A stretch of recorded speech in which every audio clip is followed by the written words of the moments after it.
todos. Muchas gracias. Hoy vamos a... Pues hoy para vuestro pesar me toca a mí. Entonces, hoy vamos a hablar de algo que es un tema que se llama las dimensiones de la inteligencia. Que no es dimensiones en metros ni en kilos, sino que es otro concepto que ahora vamos a ver. Hemos estado hablando todos estos días acerca de la inteligencia, intentando ver distintos aspectos, etc. Yo voy a aportar un enfoque que, bueno, no es del todo desconocido para nada, por supuesto, pero me interesa que veáis ciertos aspectos de lo que es la inteligencia de una manera amplia. Entonces, bueno, primero comencemos con algo difícil, que es la definición de inteligencia. Creo que esto, no sé si fue Isaac, que me parece que lo mencionaste tú, ¿no? Esta definición también. Bueno, inteligencia, en todo caso, la reitero para que nos quede clara, viene de la palabra inteligencia viene del latín intelligere, que está compuesto de inter, entre, y legere, leer, escoger, como leer entre líneas. Inteligente es aquel que es capaz de leer entre líneas.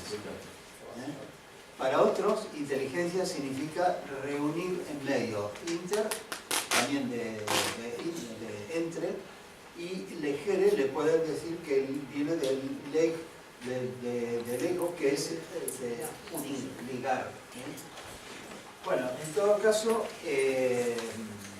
significa también aprender. Esto de reunir en el medio, ¿habéis escuchado aquello de ser capaz de trazar el círculo uniendo los puntos, ¿no? Pues algo así.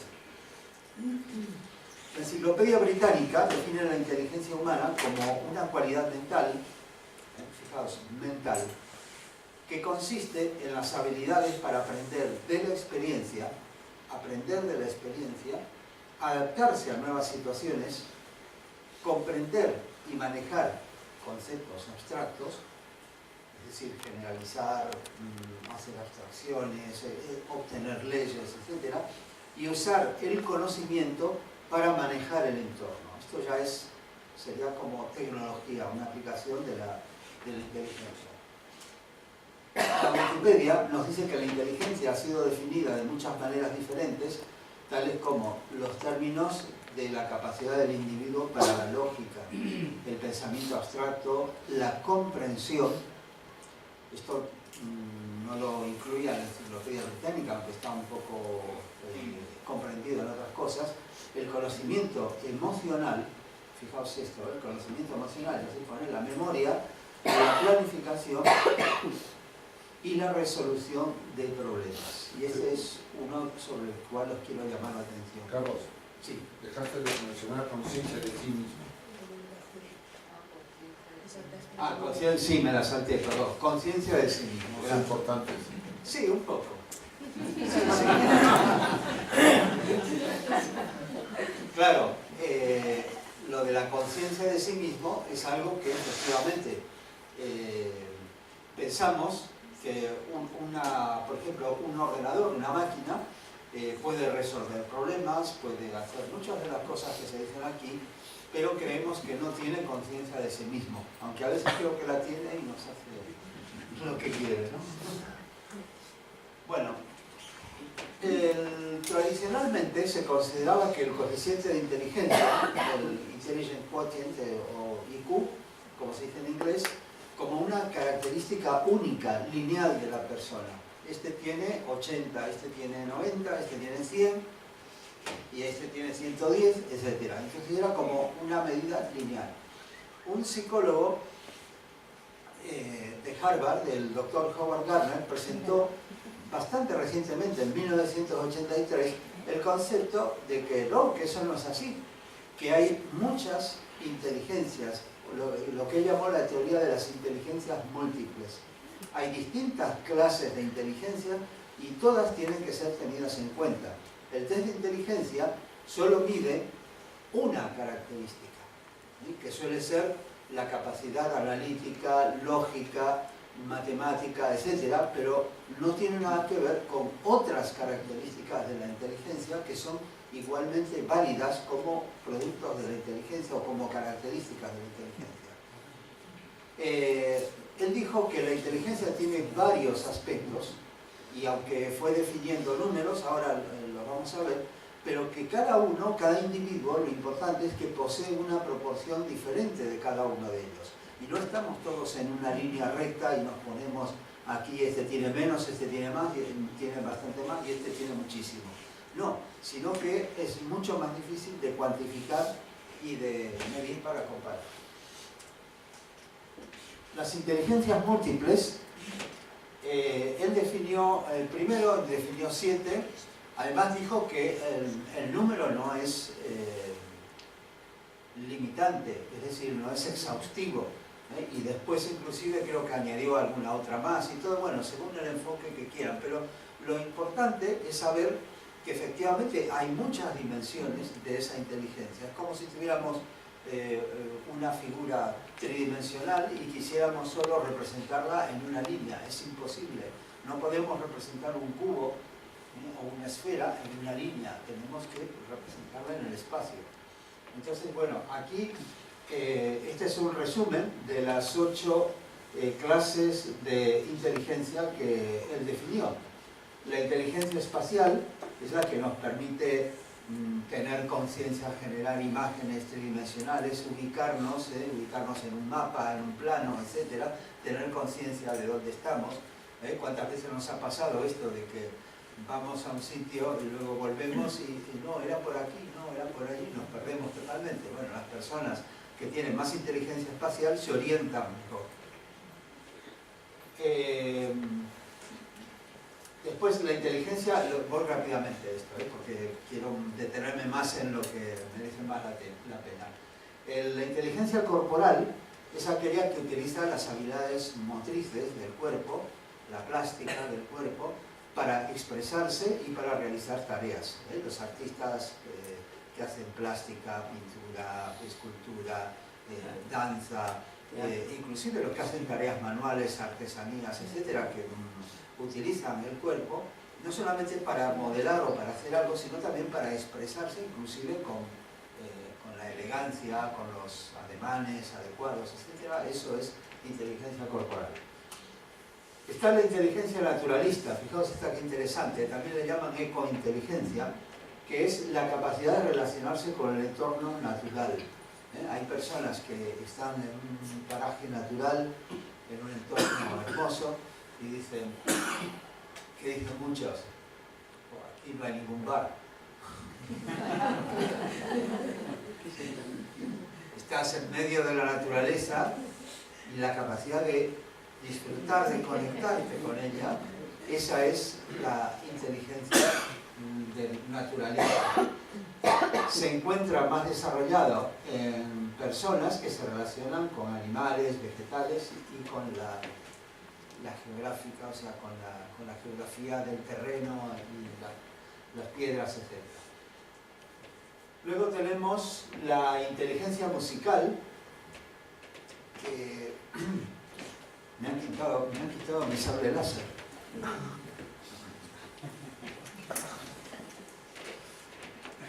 La inteligencia musical, que es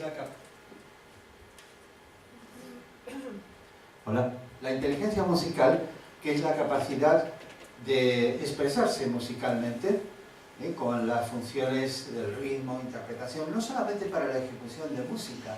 Esto tiene que ver con la historia de los ritmos, saber hacer las cosas en su ritmo, en su tiempo, etc. Tiene también una relación, si lo pensáis bien.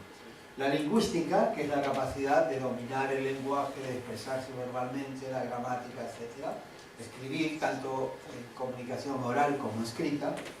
La capacidad intrapersonal, que es la facilidad, y fijaos esto, que se puso como atributo de la inteligencia, es la capacidad introspectiva, de comprenderse a sí mismo, comprender sus sentimientos, comprender las emociones, comprender qué está pensando uno. Es una capacidad reflexiva y es un atributo importante de la inteligencia, que por supuesto se necesita para la toma de decisiones.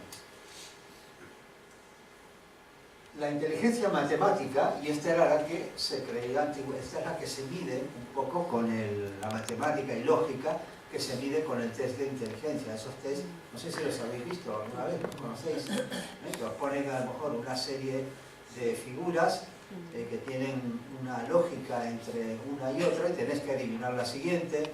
Y bueno, hay problemas de matemáticos o problemas, viste, que te dicen una figura, dibuja de dónde te ponen el sol y todo, dibuja de dónde tiene que venir la sombra, dónde estaría la sombra, cosas así, ¿no? Bueno, esto mide la parte lógica. Y finalmente la interpersonal o social, que es la que nos permite captar e interpretar el lenguaje no verbal, la capacidad para tener empatía con los demás, para relacionarnos adecuadamente. Bueno, como veis, estos son distintas capacidades que tienen que ver con la inteligencia. La inteligencia emocional, por otra parte, que no figura explícitamente en el diagrama este de Gardner, fue postulada ya en 1985 por Pine y popularizada por Daniel Goleman, que seguramente conocéis su famoso libro de la inteligencia emocional.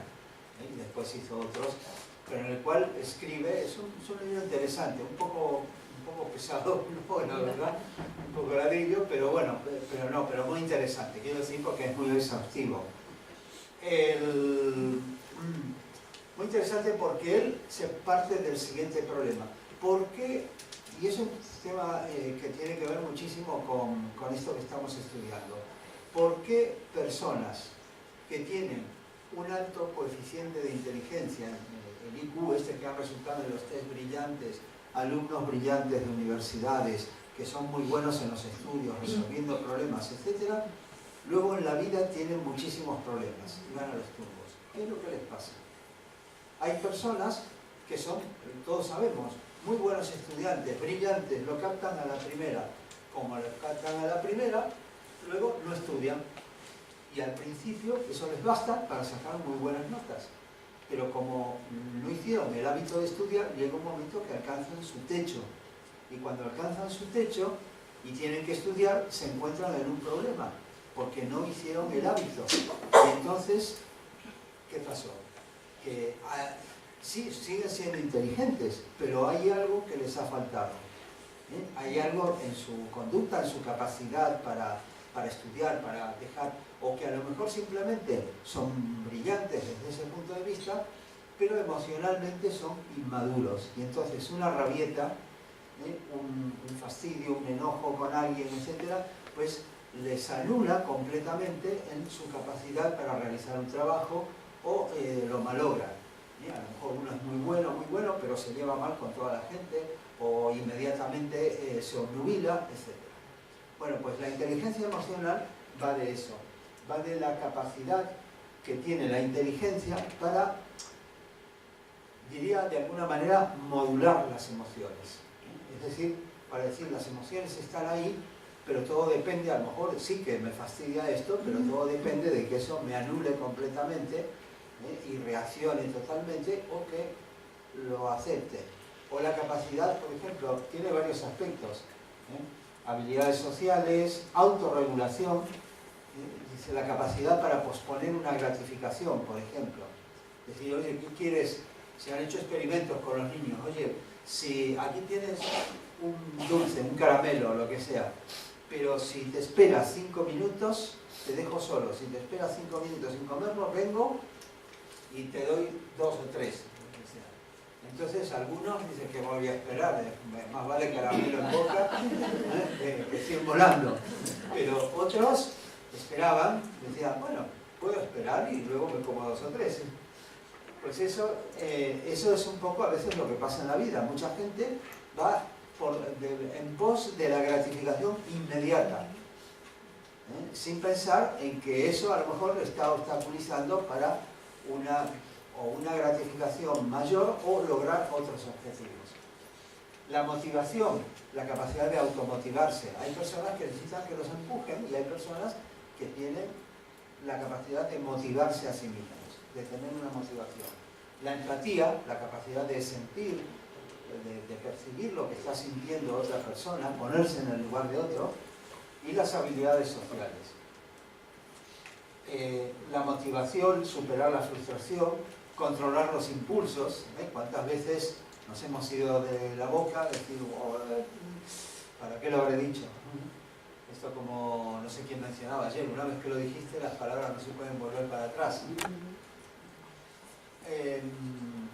Regular los estados de ánimo, bueno, y esto es importante, controlar emociones negativas. Emociones negativas no son simplemente las que nos hacen sentir enfadados, enojados o con temor, etcétera, sino aquellas que, por ser persistentes, y puede ser inclusive hasta el placer que nos conduce a una adicción, que por ser persistentes y compulsivas modifican nuestro comportamiento de una manera que nos invalida para vivir la vida correctamente. Bueno, y empatía y confianza que ya hemos mencionado.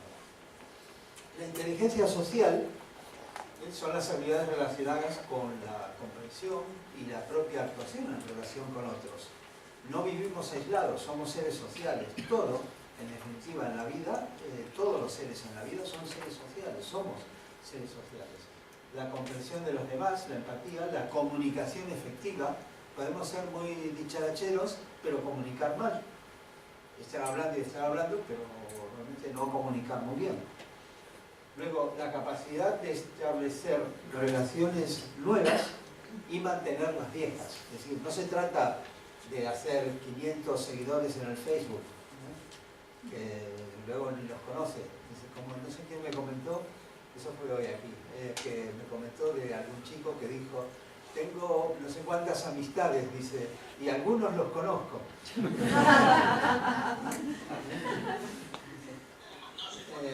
Sino que es también la capacidad de mantener las relaciones que ya tenemos, seguir profundizando en ellas. Y luego asumir roles en los grupos. Esto es una cosa importante. No siempre hay personas que siempre asumen un rol de estar marginal, por ejemplo, en un grupo, ¿no? Que no destacan o que... Hay personas que son líderes, pero que a veces tienen que asumir un rol diferente. La capacidad de asumir roles distintos en el grupo y no estar siempre en el mismo rol, eso también es importante, es inteligencia social. Nosotros, y esto es algo, inclusive cuando hablamos de grupo, no solamente hablamos de una clase, un grupo de trabajo, o lo que sea, sino que inclusive en la familia. Nosotros somos, bueno, los que somos padres, tenemos hijos, al principio somos los tutores, los que tenemos que enseñar, los rectores, etc. Al cabo de un tiempo los hijos crecen, ¿y qué es lo que pasa? Exacto. Que si somos abiertos, aprendemos de ellos. Y tenemos que asumir el rol de que podemos aprender de ellos. Y que no somos ya por ser padres, dicen, no, tú tienes que obedecerme, yo soy el que te tiene que decir qué es lo que hay que hacer. Eso es también inteligente, es decir, poder ubicarse en la situación adecuada y ver que todo cambia, que todo evoluciona y que por lo tanto asumir el rol que nos toca el rol que es más apropiado en cada momento. Bueno, esto es un mapa, un diagrama de inteligencias. Lo que representa es es una forma que se hace para representar distintas características de la inteligencia.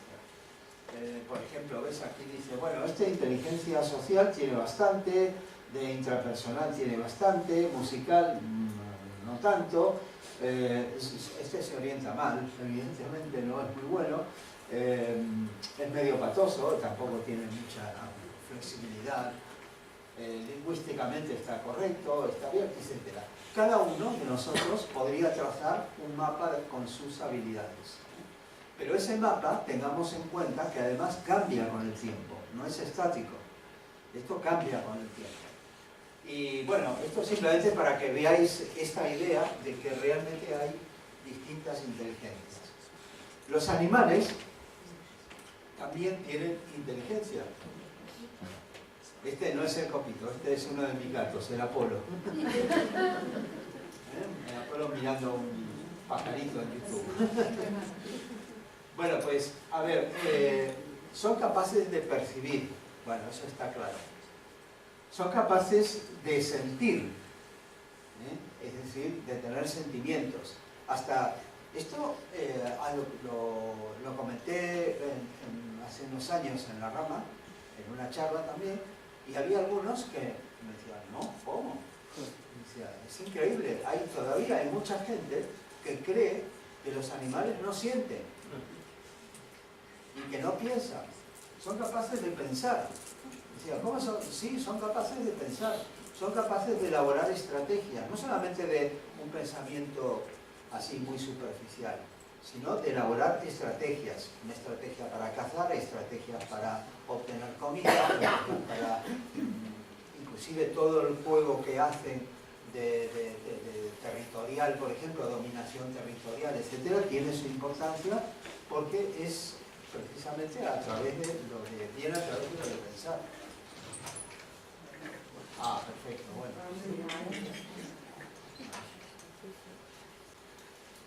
Quédate ahí, Simpático. Esa es una inteligencia. ¿Cuál inteligencia? Resolución de problemas.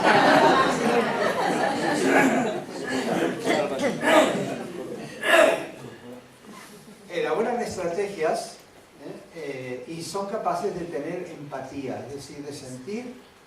Esto es importante, esto no es algo que uno dice, porque sí, esto está demostrado a través de pruebas de comportamiento, de sentir, de ponerse en el lugar de otro. Se han hecho pruebas, por ejemplo, con chimpancés, donde un chimpancé estaban separados, son experimentos de conducta, estos estaban separados, tenían una reja de por medio, y un chimpancé tenía comida, pero para sacar la comida, el otro tenía una herramienta, un palito que le hacía falta. Entonces, el otro chimpancé, él no podía sacarla, entonces le cede el palito al otro, el otro utiliza la herramienta para obtener la comida y luego la reparte. Es decir, hasta sentimiento de justicia. Creo que no siempre el resultado del experimento era ese, pero en muchos casos se ha visto que sí. Lo importante es saber que sí, son capaces de tener esa idea de la justicia, de decir, bueno, me dio una herramienta para yo sacar, compartimos la comida. Fijaos qué interesante. Hasta hace poco se creía que los animales eran seres irracionales, que no tenían ningún pensamiento ni nada. A ver, la biología nos dice que tienen un cerebro, una parte del cerebro, sabéis que hay 3 cerebros, ¿no? En uno, la parte que controla la médula espinal, que controla todas las funciones simpáticas del organismo, automáticas, ese lo tenemos todos igual. La parte de lo que se llama el cerebro emocional, la amígdala, todo esto lo tenemos igual con los mamíferos y con la mayoría de los animales. Y luego la parte del córtex, donde en el ser humano está más desarrollado, pero los animales también la tienen. En el ser humano es mucho más compleja, pero los animales también la tienen. Y hay múltiples experimentos de conducta que demuestran que tienen estos atributos inteligentes. Los cetáceos son mamíferos que son altamente sociales y son muy inteligentes. Los delfines utilizan un lenguaje complejo. No solamente que hagan sonidos, es que lo utilizan como lenguaje. Se ponen nombres, se sabe que se ponen nombres ellos unos a otros y que se llaman por esos nombres. El lenguaje de ellos todavía no se ha podido interpretar, pero algunos piensan que en unos años seremos capaces de decodificar ese lenguaje. Yo imagino, ¿qué pasa si tienen hasta varios idiomas? Sí, porque poblaciones de delfines que están en un océano, en un mar, han desarrollado, que van siempre juntos, que tienen su cría, que aprenden y todo, han desarrollado un idioma y otros en otros mares habrán desarrollado otro idioma. Eso también será interesante. Es posible que no. Es posible que no. Ellos se guían por el sentido, no por el verbo. No, usan verbos. Es lo que te estoy diciendo, que usan verbos. usan, Me refiero al lenguaje. usan lenguaje, tienen un lenguaje. Como si fuera el ruso para nosotros. Tienen un lenguaje de muchos símbolos, que nosotros, palabras que todavía no sabemos qué quieren decir. Pero sí está claro que tienen un lenguaje, por eso lo cito. No son solamente sonidos, como qué sé yo, un animal cualquiera que tiene también sus sonidos según distintas situaciones. Siente miedo, emite un grito de determinada manera.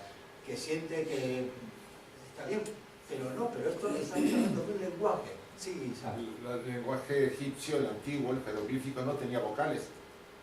Entonces, pero era un lenguaje. O sea, no tiene que forzosamente tener ciertas partes que nosotros estamos acostumbrados para no ser lenguaje. Claro. Eso es un problema en Egipto, no tiene vocales. El hebreo no tiene vocales. También.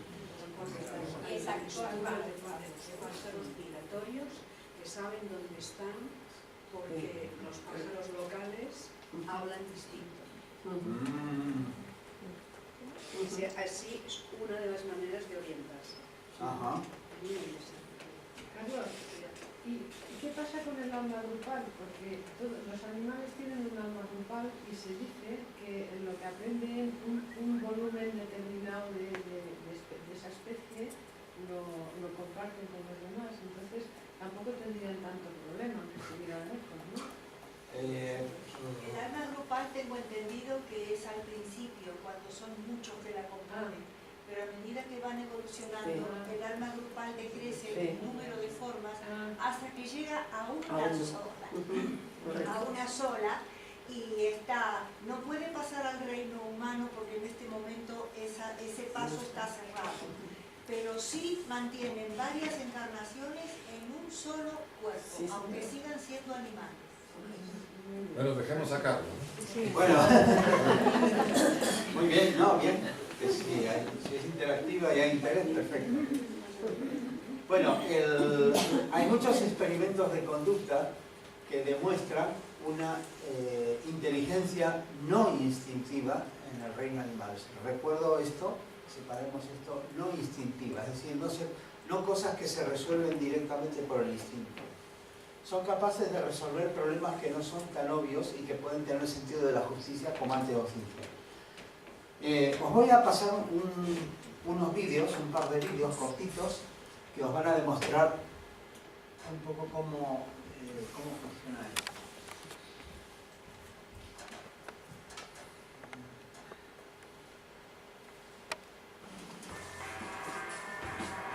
La mayoría de los niños pequeños no consiguen encontrar una solución al problema.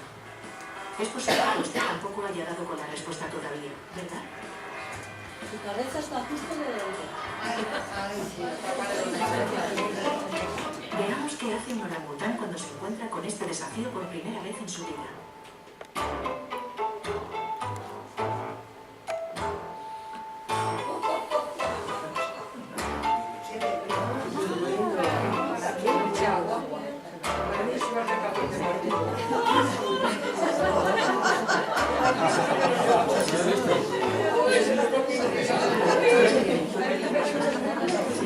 Y todos han solucionado el problema utilizando el agua como herramienta.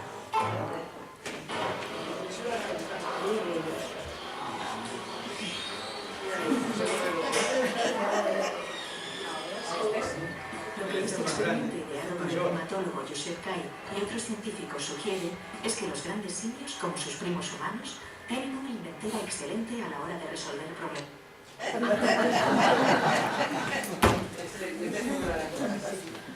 Y después tenemos otro, bueno, el orangután es un simio, o sea, un primate mucho más cercano, mamífero superior, cercano al ser humano, pero fijaos esto.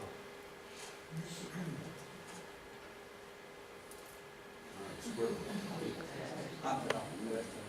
Son más inteligentes que nosotros. Sí, bueno.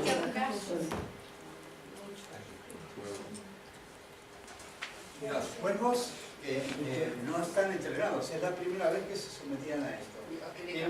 Tiene un, no sé si un cacahuete, un alimento ahí. ¿Qué es lo que hace? Meter piedras para que suba el nivel del agua.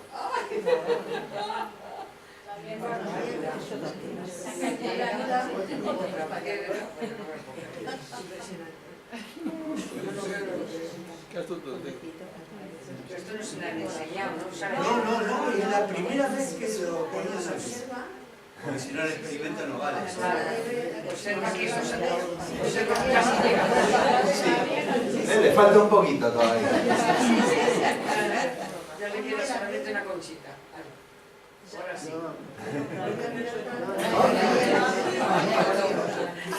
Vaya, hay que poner una más. Ahora, experimento 2. Dice lo que es liviano versus lo que es pesado. Uy, ese no hizo subir mucho el nivel del agua. Fijaos, busca en otra parte. ¿Qué ¿Así? es lo que quiere hacer ahora? Ese no, ese es muy pequeño, porque es más grande.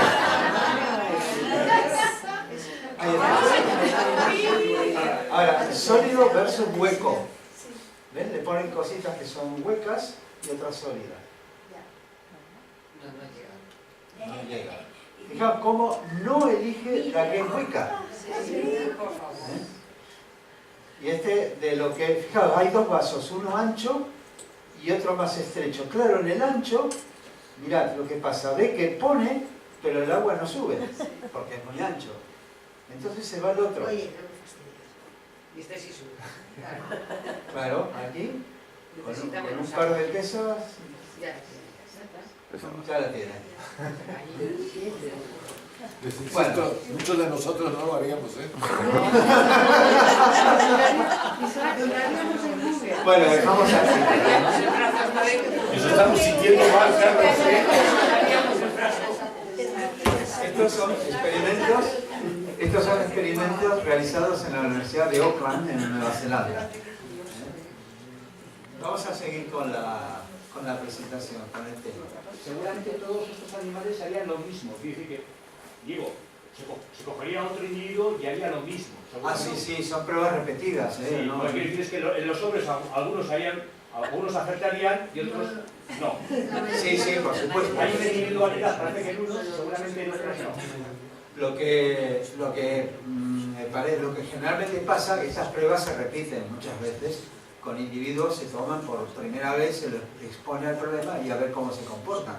Porque una vez que lo aprendieron, ya no tiene gracia el experimento. Y lo que se presentan son resultados significativos. Es decir, si presentan este resultado, no es porque sea la excepción, sino porque sea la regla más común. Habrá alguno que a lo mejor no supo, a lo mejor, pero que yo desconozco el estudio completo. Pero lo que sí es significativo es ver cómo son capaces de resolver problemas. Tienen un cerebro muy pequeño, muy simple, pero eficaz. Es decir, la organización es simple, pero es eficiente para resolver este tipo de problemas. Se sabe que, por ejemplo, los loros grises pueden contar hasta 7, que saben contar, digo, por experimentos que se han hecho, porque se hacen se les pone comida en una habitación que está abierta, ¿no? Que tiene una puerta. Entonces, entra una habitación grande, se les pone comida dentro, ellos se acostumbran a ir a buscarla ahí, bien, fenómeno. Pero luego entra una persona, entonces el loro no entra, espera que salga y va y coge la comida. Otra vez entran 2 personas y salen de a uno, entra una, entra otra y entonces luego salen una y 2, hasta que no sale la segunda, el loro no entra. Luego 3 y así hasta 7. Así se ha demostrado que el loro podía contar hasta 7, salen 1, 2, 3. ¿Cómo lo hace? No sabemos, pero los cuenta. ¿Y qué pasa cuando entran 8? Que ya se... Parece que hasta 8 ya se pierde, igual que si son muchos paradas. Luego tienen inteligencia cinética, que es comprensión de la física. A pájaros que se les muestra un huevo, por ejemplo, se les ponía mostrando la imagen de un huevo que está flotando, ¿no? Lo cual no podía ser, o sea, que estaba en una posición que no podía ser. Bueno, pues la mayoría de los pájaros no pasaba nada, pasaban delante, pero el cuervo se quedaba mirando, extrañado. Decía, ¿cómo puede ser que el huevo flote? Se quedaba así mirando y hacía gestos y no sé cuánto, y veía que había algo raro ahí. Otra cosa interesante, las plantas también tienen inteligencia. El profesor Stefano Mancuso de Italia, en Florencia, de la Universidad de Florencia, tiene, fijaos esto, el departamento neurobiología vegetal.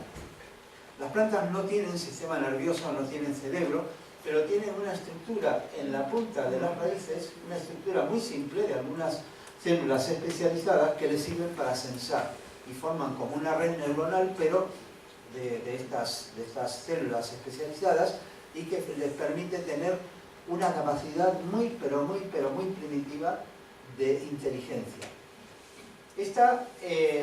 Se comunican entre sí, las plantas se comunican mediante sustancias volátiles, mediante la emisión de sustancias volátiles, como las flores que exhalan el perfume, pero en un bosque, por ejemplo, si hay una plaga que está atacando una parte del bosque, inmediatamente los árboles comienzan a emitir una serie de sustancias, de mensajes químicos que son captados por el resto del bosque, y el resto del bosque pueden adaptar, por ejemplo, modificando la acidez que tienen para que no sean tan apetecibles para comer.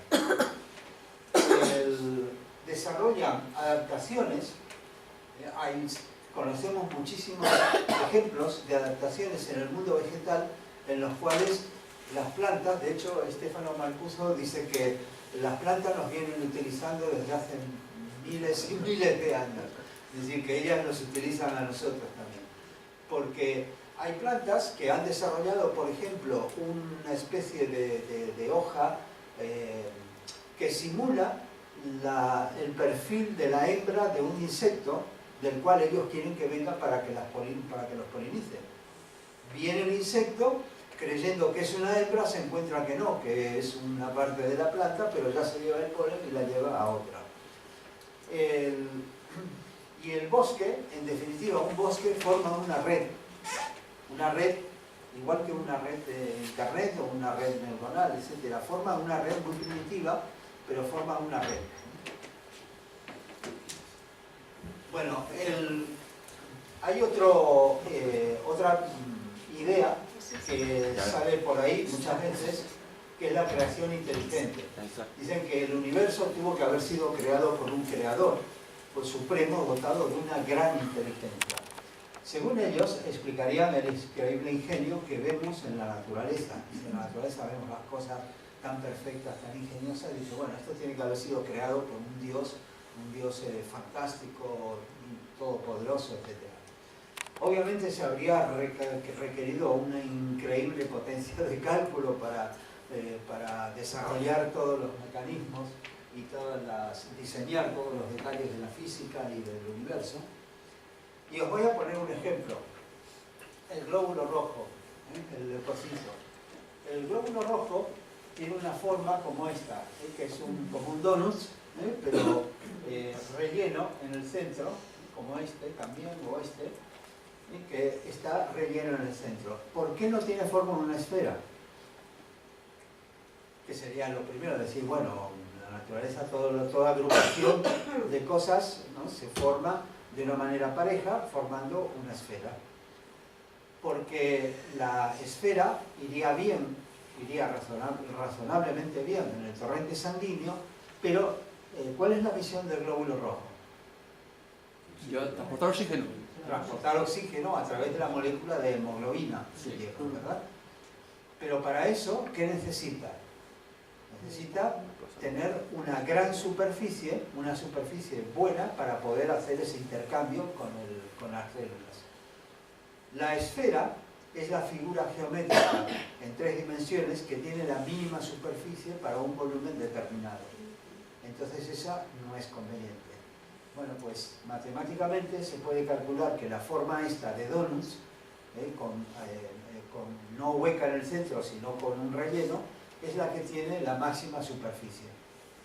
De tal manera que, claro, hay algunos que dicen, ¿ha visto? Esto demuestra que tiene que haber un diseño inteligente.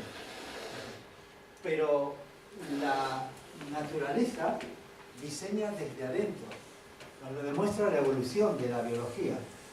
La evolución de los organismos ha mostrado desde organismos primitivos a través de sucesivas generaciones cómo también la evolución biológica solo trata de la evolución de los organismos biológicos, no de la conciencia, pero nos demuestra cómo se va desarrollando y derivando unos a partir de otros.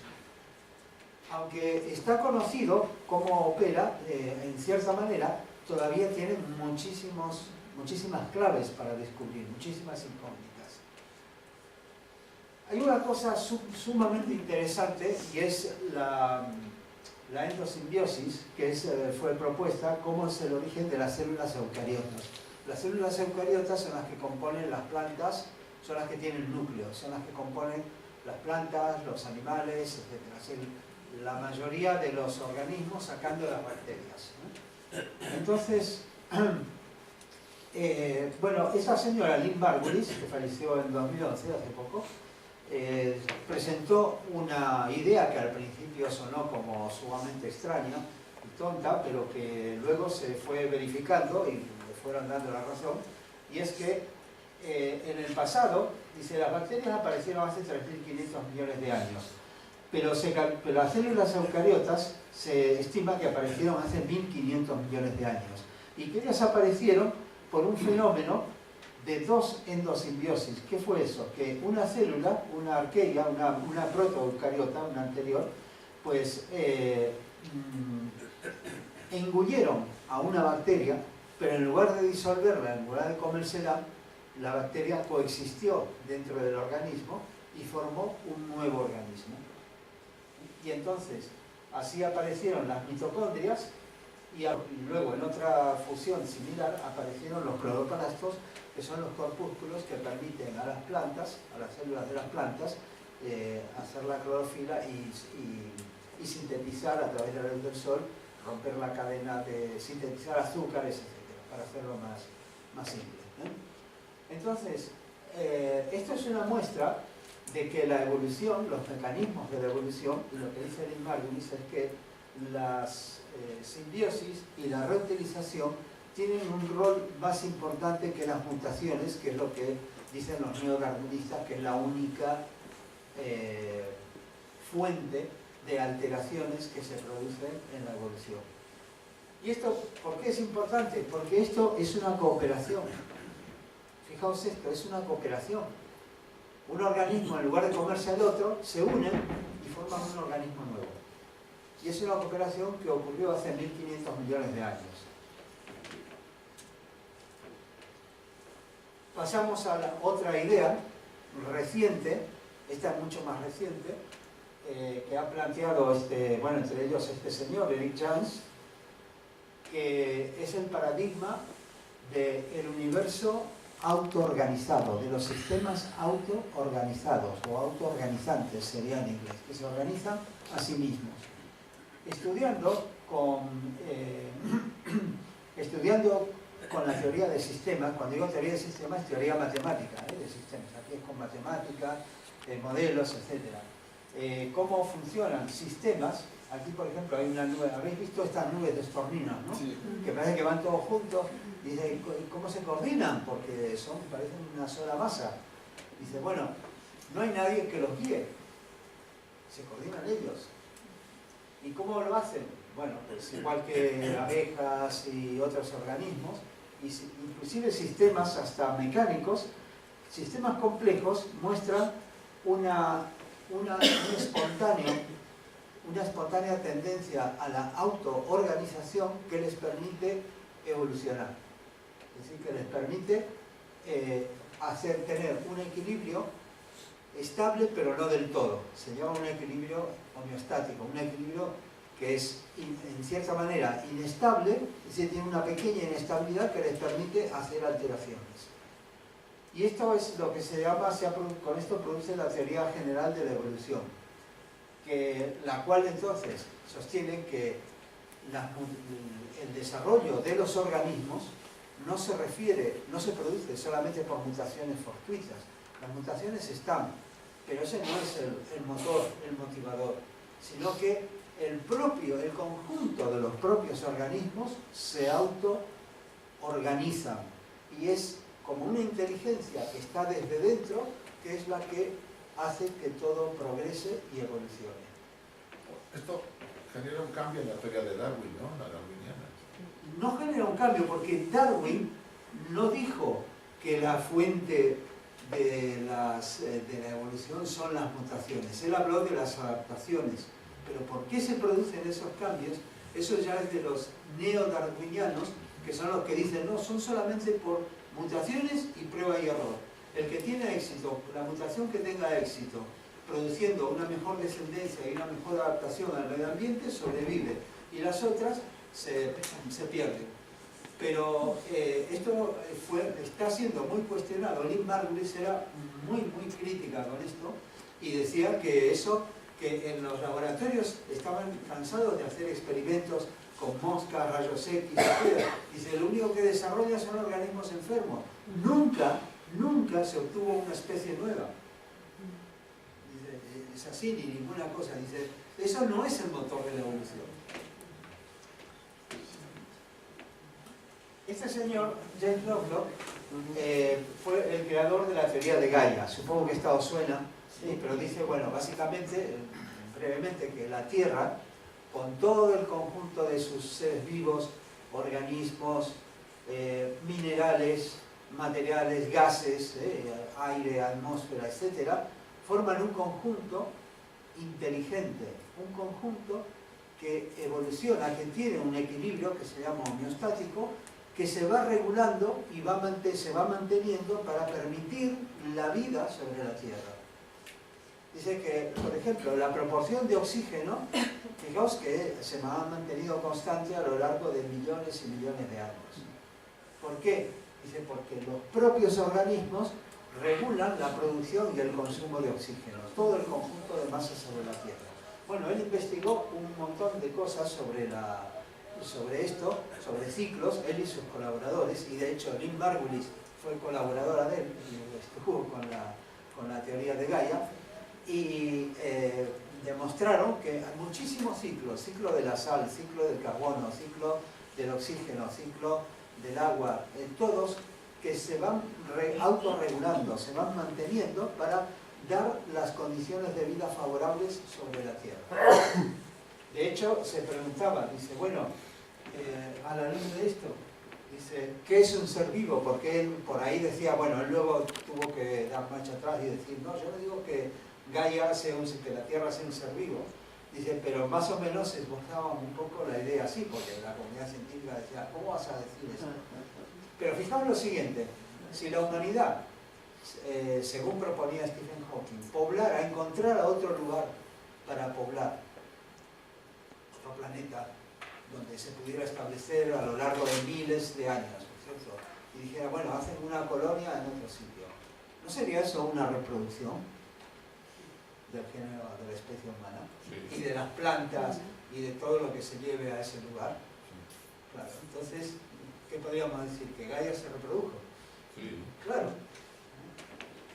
Bueno, estos son conceptos un poco que os traigo para que veamos que la vida tiene un concepto mucho más amplio y que hay una intencionalidad por detrás. La gran intención o la gran pregunta es, ¿procede la evolución al azar o hay una intención? ¿Son los cambios aleatorios o hay teleología? No teología, sino teleología. Es una intencionalidad, alguna indirección detrás de los cambios. ¿Tiene la vida un origen fortuito? Nadie sabe biológicamente cómo se originó la vida. Hay hipótesis que dicen que, mira, se juntaron una sopa de moléculas complejas y vino un rayo y ¡pam!, salieron aminoácidos y después de ahí salieron los seres vivos. Eso es ridículo, es una hipótesis que no está basada en ninguna. Nadie produjo un ser vivo a partir de eso. Luego, la filosofía esotérica sostiene que la vida evoluciona como un todo intentando desplegar su potencial. Es decir, la vida una, como un todo, intenta desplegar ese potencial. Y que la inteligencia, y por eso os he contado todo esto, para mostraros que la inteligencia está distribuida en todo, desde un átomo hasta el ser humano o hasta el Biancho. Dice Blavatsky, cuando habla de la inteligencia subyacente, más allá de los aspectos secundarios de la evolución orgánica, debe buscarse un principio más profundo. Fijaos, esto lo dijo ella, está en la Doctrina Secreta, en el volumen 4, en la edición española, el volumen 2 de la edición inglesa, dice: las variaciones espontáneas de los materialistas y las divergencias accidentales son impotentes para causar, por ejemplo, las estupendas complejidades y maravillas del cuerpo humano. La subyacente causa o variación en las especies es una inteligencia subconsciente que impregna la materia. Fijaos esto, una inteligencia subconsciente que impregna la materia, identificable en su significado último como un reflejo de la sabiduría divina y de ancho jánica. ¡Qué maravilla! O sea que nos está diciendo que el universo en sí es inteligente. Y fijaos esto. Esto, ¿sabéis qué es? Bueno, los que leéis inglés está cantado. Son las células nerviosas, la red neuronal del cerebro. Las neuronas conectadas entre sí. Una neurona con otra neurona con sus conexiones entre ellas. Y esto otro es un modelo en gran escala del universo. Fijaos la similitud. ¿Qué es lo que se ve? Estos son grupos de galaxias y estos son concentraciones, grandes concentraciones de galaxias. Las galaxias, nosotros las vemos, sí, pero no están totalmente inconexas. Entre ellos se supone que hay nubes de gases, materia oscura, en fin, hay un montón de cosas, pero fijaos, dice, qué coincidencia, una cosa y la otra, como es arriba es abajo. El modelo en red es que esto, ¿cuál es? No es simplemente una coincidencia visual. Dice, bueno, dice abajo, en la Doctrina Secreta se menciona Mahat, la ideación cósmica, la mente universal, que es Chit, en la Trinidad india de Sat, Chit y Ananda. Esa es esa inteligencia que está metida en todo ser y en toda materia. Está distribuida absolutamente en todo.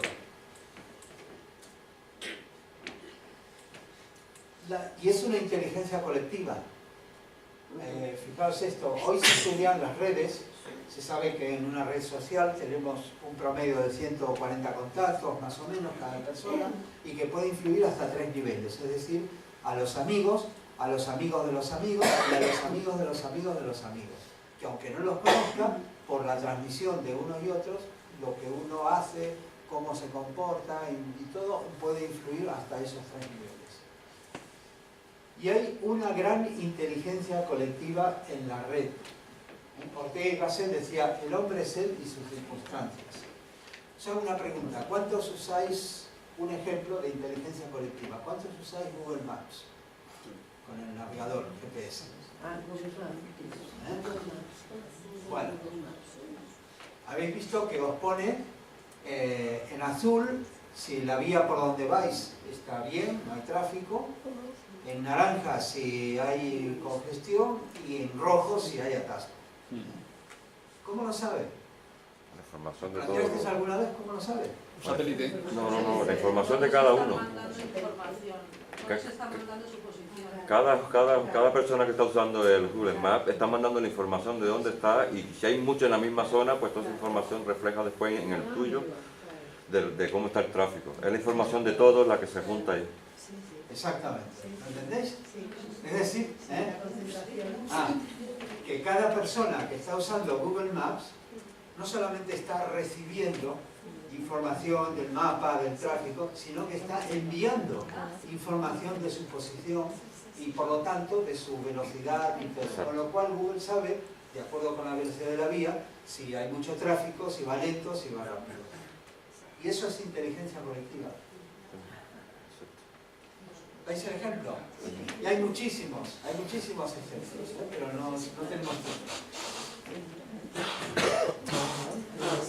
Entonces, vivir inteligentemente significa que tenemos que pensar que cada uno de nosotros, por lo que hemos visto, cada uno de nosotros tenemos la inteligencia del universo en nosotros mismos.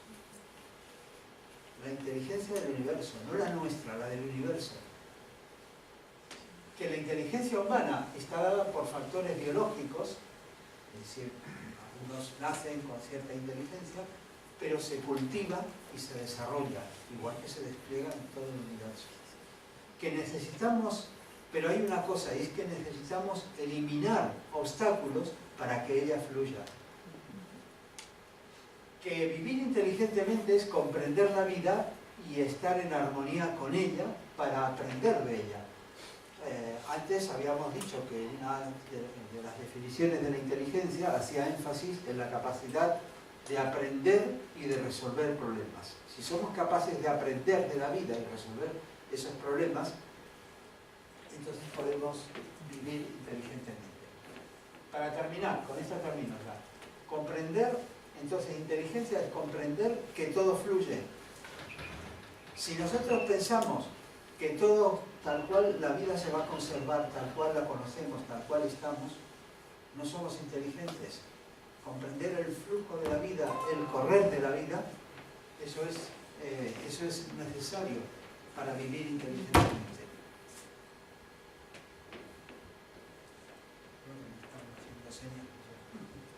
Aceptar las condiciones que nos limitan y aprender de ellas sin esperar a un futuro soñado. ¿Cuántas veces postergamos? Cuando yo esté retirado haré esto. Cuando mis hijos sean mayores haré tal cosa. Cuando estoy estudiando. Cuando ya tenga mi título y esté trabajando, ya voy a hacer. Tenemos que aprender a aprovechar el momento actual.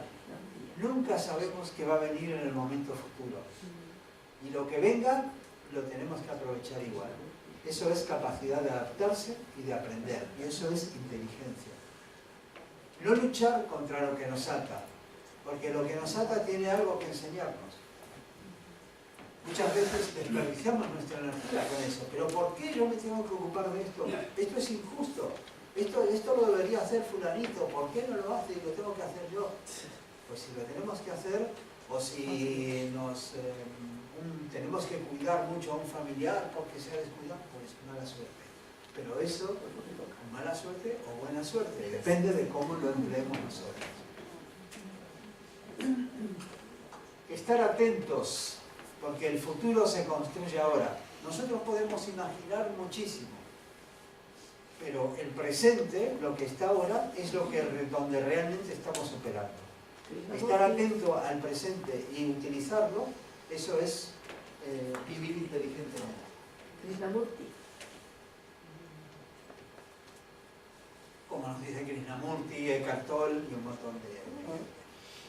No imitar modelos o personas. Debemos resolver nuestro problema de la vida, no el que resolvieron otros. Cuando imitamos, quiero vivir como me gustaría, como Ramakrishna, o como fulanito, como este instructor, como este. Ellos resolvieron su problema, compartieron sus experiencias, pero nosotros debemos resolver el nuestro, en nuestra posición, en nuestra época, en nuestro entorno, y tenemos que utilizar la inteligencia para comprenderlo y para aplicar la resolución a esos problemas y aprender para desarrollarlos. No tener miedo. Y esto es fácil decirlo, pero más difícil hacerlo. No tener miedo a dar ese paso, a salir de la zona de confort. Porque confiar en nuestro potencial interior, por difícil que sea la situación, obviamente no quiere decir, me voy a tirar del 5º piso y voy a volar. No tengo que tener miedo. No hay que ser tonto. Pero no hay que calcular los riesgos, por supuesto. Hay que calcular los riesgos. Pero no hay que ser, digamos, cómodo. Y seguir avanzando. Y finalmente, reconocer que otros seres son nuestros compañeros de aventura. Utilizar esa inteligencia colectiva. Acordaos del Google Maps. Claro, dice cooperar en lugar de competir, de combatir y todo. Cuantos más enemigos tengamos, peor vamos a vivir y peor van a vivir ellos, y lo único que hacemos es aumentar confusión en el mundo. Y con esto, pues, muchas gracias. Esta sí que para tener inteligencia, dice Krishnamurti, la inteligencia, por cierto, adviene solo cuando tenemos libertad para investigar, para considerar cuidadosamente las cosas y descubrir. De ese modo nuestra mente se vuelve muy activa, muy alerta y muy clara. Entonces somos individuos plenamente integrados, no entidades temerosas que no sabiendo qué hacer, sienten internamente una cosa y exteriormente se ajustan a algo diferente. Y con Krishnamurti ahora sí os dejamos. Gracias.